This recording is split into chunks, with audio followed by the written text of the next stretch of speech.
Subscribe करें और bell दबाएं ताकि कोई खबर रह न जाए।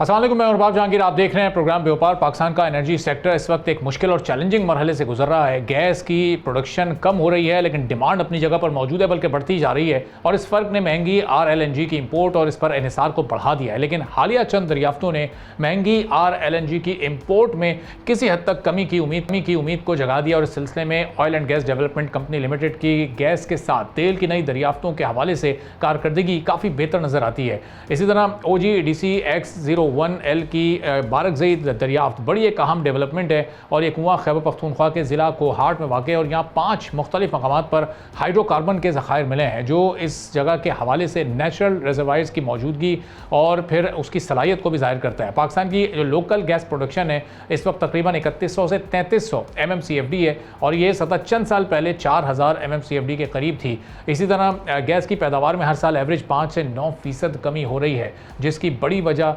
पुरानी फील्ड जैसे सुई का तेज़ी से ख़त्म होना है। अब मुल्क में गैस की तलब 3600 से 4000 MMCFD के दरमियान है और सर्दियों में ये तलब मज़ीद बढ़ जाती है। इस तरह पर सालाना एवरेज शॉर्टफॉल 800 से 1200 MMCFD के दरमियान में आ जाता है और इस फ़र्क को पूरा करने के लिए फिर RLNG इंपोर्ट करनी पड़ती है। RLNG इंपोर्ट तकरीबन 800 से 1000 MMCFD है और ये ज़ाहिर महंगी गैस है। इसकी कीमत $9 से $12.5 फ़ी MMBTU तक जा चुकी है। आलमी मार्केट में उतार चढ़ाव इस कीमत को फिर मज़ीद अनस्टेबल बना देता है और इसका असर बराह रास्त बिजली और गैस के बिल्स पर पड़ता है और फिर ट्रिकल डाउन इफेक्ट की सूरत में सामने आता है। गुज़िश्ता 3 सालों में गैस की कीमतों में नुमाया इजाफा हुआ। घरेलू कंज्यूमर्स के लिए कीमतें 60 से 100% तक बढ़ी हैं और फर्टिलाइज़र सेक्टर में 175% तक इजाफा हुआ है। इंडस्ट्रियल सेक्टर भी महफूज नहीं रहा, उसके लिए भी गैस महंगी हो गई और इससे प्रोडक्शन कॉस्ट बढ़ी और महंगाई में भी इजाफा हुआ। अब पाकिस्तान के गैस ज़खायर तकरीबन 19 TCF रह गए हैं और इब्तदाई तौर पर ये 63 TCF थे और ये 44 TCF इस्तेमाल हो चुके हैं और ग्रेजुअली ये कम होते जा रहे हैं। अब इस चैलेंजिंग सूरत हाल से निकलना कैसे, ये जो डिस्कवरीज हो रही हैं ये किस हद तक इस चैलेंज को कवर अप कर सकती हैं, इस पर हम बात करेंगे। अब्दुल हन्नान साहब ग्लोबल माइनिंग एक्सपर्ट हैं। तो हन्नान साहब, ये रिसेंटली जो हम देख रहे हैं डिस्कवरीज हो रही हैं वो बड़ी छोटी छोटी सी हैं, जो हमारी गैस की या ऑयल की जो कमी है उसको हम अपनी लोकल डिस्कवरीज से किस हद तक कवर अप कर सकते हैं कि इम्पोर्ट बिल भी हमारा थोड़ा अंडर कंट्रोल रहे। बहुत शुक्रिया अरबाब। इसमें सबसे इम्पोर्टेंट बात ये है कि पाकिस्तान में हमारी जितनी भी ऑयल एंड गैस फील्ड हैं, basically Pakistan is a gas prone country और हमारा जो सबसे बड़ा एसेट है सुई फील्ड वो 1991 से प्रोडक्शन कर रहा है और हमारी गैस जनरली डिक्लाइन हो रही है। तो इसमें जितने भी स्टेट ओन कंपनीज हैं, इंटरनेशनल कंपनीज हैं, प्राइवेट ओन कंपनीज हैं, वो बहुत अरसे से हमारे जो नॉन रिजर्वायर्स हैं उस पर बहुत एक हैवी और एक प्रोलॉन्ग एक्सप्लोरेशन टारगेट्स थे जिसको ओवर टाइम हमने प्रोड्यूस किया, नेशनल ग्रिड में उसको शामिल किया और over the passage of time जब पॉपुलेशन इंक्रीज हो रही है तो डेफिनेटली डिमांड हमारी बढ़ती जा रही है। पिछले कुछ सालों से ऑयल एंड गैस सेक्टर ने जो हमारी स्टेट और एंटरप्राइजेस कंपनी है जिसमें OGDC, PPL, GHPL, माड़ी energies, Pakistan oil field, UEP और बहुत सी अदर कंपनी, दीवान पेट्रोलियम, ये तमाम कंपनीज डेलीजेंटली उनके पाकिस्तान में 2 तरह के जियोलॉजिकल सेटिंग्स हैं जहां पे हाइड्रोकार्बन मौजूद हैं। एक हमारे पास कोहाट एंड पोटवार का एरिया है जिसमें जनरली ज़्यादातर ऑयल के रिजर्व शामिल हैं, साथ एसोसिएटेड गैस है। दूसरा हमारे पास जो सबसे बड़ा रीजन है वो लोअर इंडस बेसिन जिसको हम बदीन ब्लॉक कहते हैं।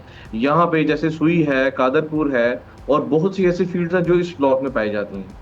तो ये जो पिछले 6 माह में जो डिस्कवरीज हुई है कोहाट के अंदर, क्योंकि जियोलॉजिकली कोहाट हमारा एक बहुत ही एक मेच्योर बेसन है और इसमें इसी नशपा फील्ड के अंदर, नशपा फील्ड एक ऐसी फील्ड है जो कि OGDC में इसका शेयर है, पाकिस्तान पेट्रोलियम लिमिटेड का 24% शेयर है और GHPL का शेयर है। आपको बताता चलूं कि नशपा में ऑलरेडी 12 वेल हो चुके हुए हैं। तो जब हम ड्रिलिंग करते हैं तो सब सरफेस में हमारे कुछ ट्रैप्स होते हैं, कुछ स्ट्रक्चर्स होते हैं जिनको हम टारगेट करते हैं। खासकर जो बरगजई X1 वेल है ये एक सेकंड स्ट्रक्चर है जो कि मेन स्ट्रीम से ज़रा हट के स्ट्रक्चर है और इसको आइडेंटिफाई करने के लिए सबसे पहले हम जो रियलिस्टिकली OGDCL की एक्सप्लोरेशन टीम है दे ओ आर ह्यूज एप्रिसिएशन, क्योंकि एज अ टेक्निकल पर्सन हमें पता है कि इस वक्त जितनी भी हम एडवांस टेक्नोलॉजी को यूज़ करते हैं साइज़मिक है, क्योंकि कोहाट एक बहुत मुश्किल एरिया है ड्रिलिंग के लिए, उसमें जियोलॉजिकल कॉम्प्लेक्सिटीज़ हैं, डिकॉलमेंट्स हैं, सॉल्ट के लेयर्स हैं। तो ये एक डिस्कवरी जो थी ये प्योर जियोलॉजिकल मॉडल को अलाइन करके उसको प्रपोज किया गया और ड्रिल किया गया और बहुत बड़ी डिस्कवरी मिली है। इसी वेल में डिफरेंट हॉराइजन में हमें किंगयाली फॉर्मेशन में डिस्कवरी मिली। किंगयाली के ऊपर दत्ता फॉर्मेशन है, फिर उसके ऊपर समाना सुख है, फिर लमशीवाल है, फिर लोकार्ड है। तो ये जो करंट डिस्कवरी है ये लोकार्ड लाइमस्टोन के अंदर डिस्कवरी है और इसी वेल को अभी ओजीडीसी आगे 2 अप्रेजल वेल 2 और करेगा, जिसमें हमारी प्रोडक्शन जो है वो अप्रोक्सीमेट 25,000 बैरल हो जाएगी। क्योंकि अभी जो कंबाइंड प्रोडक्शन है फ्रॉम दीज 5 हॉराइजन, जो 5 हमारे रिजर्वायर हैं, वो तकरीबन 15,000 बैरल पर डे है, जिसमें तकरीबन जो हमारी गैस आ रही है वो तकरीबन इसमें आ रही है 17 मिलियन क्यूबिक पर मीटर डे के हिसाब से। तो ये जो छोटी छोटी डिस्कवरीज हैं ये डेफिनेटली एकदम तो हमारी जो डेफिसिट है उसको पूरा तो नहीं कर सकती, लेकिन ये slowly and gradually add on करेगा। क्योंकि जो दूसरा हमारा टारगेट है पाकिस्तान का वो ऑफशोर बेसन है, क्योंकि ये ओवरनाइट ये चीजें आइडेंटिफाई नहीं होती। इसमें कोहार्ड बेसन की एक बहुत बड़ी ह्यूज हिस्ट्री है और 3 दफा 4 दफा मतलब जो एक्सप्लोरेशन कंपनीज हैं हम डाटा रिव्यू करते हैं, फॉरेन कंसल्टेंट से करवाते हैं। तो ये एक बहुत जो एक्सप्लोरेशन डिपार्टमेंट की इन हाउस स्टडीज हैं बहुत अच्छी डिस्कवरी है। और अगर ये इसको ऑप्टिमाइज करते हैं, 2 अप्रेजल वेल फर्दर ड्रिल होते हैं तो इसको फर्दर एनहांस किया जा सकता है और ये कोहार्ड में one of the largest oil की डिस्कवरी है। सही। तो हन्नान साहब ये जो हम 63 TCF से अब आ गए 19 TCF पर और हमारी जो पर ईयर की कंजम्पशन है वो भी ऑलमोस्ट 1 TCF से ज़्यादा है, तो अब ये टोटल रिजर्व्स हमारे कुछ 10 से 12 साल के रह गए। अब ये कितनी अलार्मिंग और चैलेंजिंग सिचुएशन है, जैसे जैसे ये डिप्लीट होते जा रहे हैं ये रिजर्व्स, तो हम उस हिसाब से तो डिस्कवरीज नहीं कर पा रहे, तो इसका मतलब आने वाले दिनों में थोड़ा सा ख़तरा हमारे लिए बढ़ता जा रहा है। बिल्कुल देखें, रियलिटी को इग्नोर नहीं किया जा सकता, क्योंकि हमारे जो जितने भी नॉन रिजर्वायर थे जिसको हम कन्वेंशनल रिजर्वायर करते हैं वो तो डिप्लीट ग्रेजुअली हो रहे हैं with the passage of time. So government का जो डिसीजन है, स्टेट ऑन एंटरप्राइजेस कंपनीज का और प्राइवेट कंपनीज का जो डिसीजन है, आने वाले दौर में हम लोग अनकन्वेंशनल हाइड्रोकार्बन की तरफ हमको जाना पड़ेगा। अगर हम उस साइड पे नहीं जाते तो जो रिजर्व रह गए ये डिक्लाइन होते चले जाएंगे। और उसके साथ कुछ ऐसे रीजन्स हैं जहाँ पे हमें पता है हाइड्रोकार्बन मौजूद हैं, लेकिन उनको निकालना बहुत मुश्किल टास्क है। उसमें टेक्नोलॉजी की जरूरत होती है, बहुत बड़े कैपेक्स की जरूरत है। तो मेरा नहीं ख्याल कि एकदम इतनी जल्दी डिक्लाइन होंगे। Companies are doing very well job, और जो नीड ऑफ टाइम जरूरत है गवर्नमेंट को सब्सिडी प्रोवाइड किया जाए, जो इंटरनेशनल सॉर्ट ऑफ MOUs हैं मल्टीनेशनल कंपनीज के साथ अच्छे पार्टनरशिप्स हों। और हमने देखा है कि जो अभी रिसेंटली मिनिस्ट्री ऑफ एनर्जी में की बिडिंग राउंड हुआ था, जिसमें 23 ब्लॉक ऑक्शन किए गए थे, तो उसमें काफ़ी कंपनीज ने टेक पार्ट किया। और हमारी कुछ ऐसे सेक्टर्स हैं जो कि जैसे फातिमा ग्रुप है, they are joining hydrocarbon assets evaluation.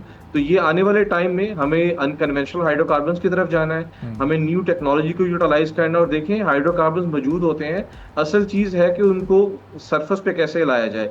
इसमें 2-3 चीज़ें हैं कि सबसे पहले स्टेट ऑफ द आर्ट, क्योंकि देखें हम 100% टेक्नोलॉजी पे इसलिए डिपेंड नहीं करते कि टेक्नोलॉजी में जो जियोलॉजिकल कॉम्प्लेक्सिटीज़ हैं वो आती हैं। तो सबसे पहले हमें जो हमारे डिपार्टमेंट में प्रोफेशनल्स हैं, जियोलॉजिस्ट हैं, मैकेनिकल इंजीनियर्स हैं, पेट्रोलियम इंजीनियर्स हैं, उनको नो डाउट मैं इसमें बहुत ब्लंट हूँ, we have to provide them state of the art latest trainings. क्योंकि ये लोग एसेट्स होते हैं और ये लोग इसी टेक्नोलॉजी को अपने माइंडसेट को यूज़ करते हुए वहीं से हाइड्रोकार्बन्स को डेवलप करते हैं। दूसरी चीज़ है गवर्नमेंट लेवल पे जो हमारी G2G इन्वेस्टमेंट आती है, जो हमारी इंटरनेशनल कॉर्पोरेशंस हैं जो हाइड्रोकार्बन्स के अंदर एक्सपर्ट्स हैं, हमें उनको इंट्रोड्यूस करना पड़ेगा चाइना के साथ, रशिया के साथ, इवन US के साथ। तो जो हमारे जो अनकन्वेंशनल रिजर्वायर हैं उनके वो इनिशियली उनका कैपेक्स हाई होता है।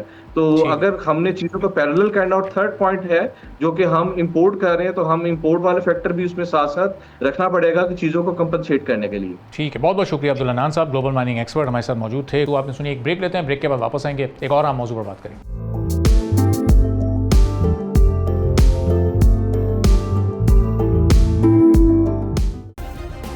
सब्सक्राइब करें और बेल दबाएं ताकि कोई खबर रह न जाए।